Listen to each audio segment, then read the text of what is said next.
Hello everyone, and in this video I'll show you how you can add a custom amount to your Steam account's wallet. So if you want to add a custom amount but Steam wants you to add more money or less money, then you've come to the right place. So first what you're going to do is open up your web browser, go to Steam, go to your account details, click on add funds to your Steam wallet. Here you're going to right click on this and go to inspect. We're going to edit the data amount and not this text, because this is the code behind the button and that is just the text. So if you want to add $7.25, we'll write here 7.25.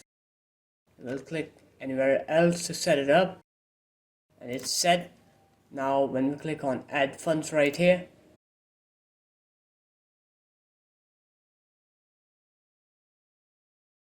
it will show that we want to add $7.25.